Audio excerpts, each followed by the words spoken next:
Bengali baby ফুডের আরও একটি নতুন বেবি ফুড রেসিপিতে আপনাদের ওয়েলকাম। আজকে আমি আপনাদের সাথে শেয়ার করছি সাবু, কলা ও গাজর দিয়ে তৈরি একটি পুষ্টিকর জলখাবার, যা 1 বছর থেকে 3 বছরের শিশুদেরকে খাওয়াতে পারবেন। এই খাবারটি শিশুরা অল্প পরিমাণ খেলেও অনেক পুষ্টি একসাথে পেয়ে যাবে। এই খাবারটির মধ্যে রয়েছে সাবুদানা, যা শিশুদের খুব সহজেই হজম হয় এবং এটি শিশুদের সারাদিন এনার্জেটিক রাখতে সাহায্য করে। এর মধ্যে কার্বোহাইড্রেট প্রচুর পরিমাণে থাকায় এটি শিশুর ওজন বাড়াতেও সাহায্য করে থাকে। আরও এরকমই নতুন নতুন বেবি ফুড রেসিপি দেখার জন্য চ্যানেলটিকে সাবস্ক্রাইব করে নিতে পারেন। তো চলুন দেখে নিন কীভাবে আজকের এই রেসিপিটি তৈরি করবেন। তো তার জন্য আমি এখানে নিয়েছি 3 চামচের মতো সাবুদানা। আপনারা আপনার শিশু যতটা পরিমাণ খেতে পারবে সেই অনুযায়ী কিন্তু সাবুদানা নেবেন। এরপর আমি পরিষ্কার করে জলে ধুয়ে 2 ঘন্টা মতো ভিজিয়ে রেখেছিলাম। এখন সাবুদানা ভালোভাবে ফুলে গেছে। এরপর চলে এলাম রেসিপিটি বানানোর জন্য। তো তার জন্য প্রথমে এখানে কড়াই গরম করে 1/2 চামচের মতো বাটার দিলাম। একটি মিডিয়াম সাইজের গাজরের অর্ধেকটা আমি গ্রেট করে রেখেছিলাম, সেটা দিয়ে 2 মিনিটের মতো সময় ধরে একটু ভেজে নেব। আপনারা বাটারের বদলে ঘিও ব্যবহার করতে পারেন রেসিপিটি বানানোর জন্য। এখন দিয়ে দিচ্ছি আগে থেকে জাল দিয়ে রাখা 1 কাপ গরুর দুধ।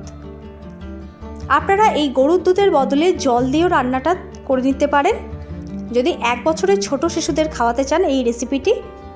এবার এর মধ্যে অ্যাড করে দেব আগে থেকে ভিজিয়ে রাখা সাবু, আর তার সাথে দিয়ে দেব আরও 1/2 কাপ পরিমাণে জল।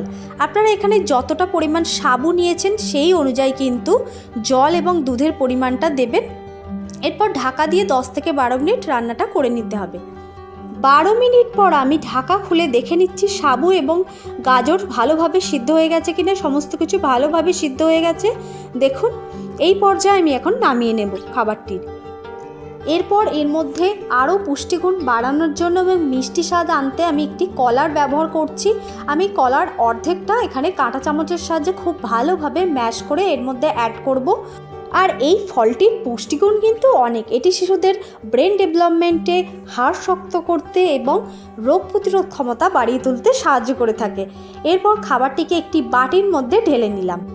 আমাদের সবসময় চেষ্টা করতে হবে এমন খাবার দিতে যাতে করে শিশুরা একটি খাবার থেকে অনেকটা পুষ্টিগুণ একসাথে পেয়ে যায়।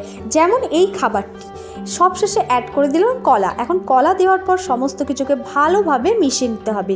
এই খাবারটি যেমন শিশুদের ব্রেন পাওয়ার বাড়াতে সাহায্য করবে, তেমনই শিশুদের হাড় শক্ত করতে এবং রোগ প্রতিরোধ ক্ষমতাকে বাড়িয়ে তুলতে সাহায্য করবে। আর এই গরমে এই খাবারটি শিশুদের খুব সহজেই হজম হবে। আর আজকের এই রেসিপিটি যারা দেখতে দেখতে শেষ পর্যন্ত চলে এসেছেন তাদের অনেক অনেক ধন্যবাদ জানাই। আর ভালো লেগে থাকলে রেসিপিটি একটি লাইক করে দিয়ে যাবেন।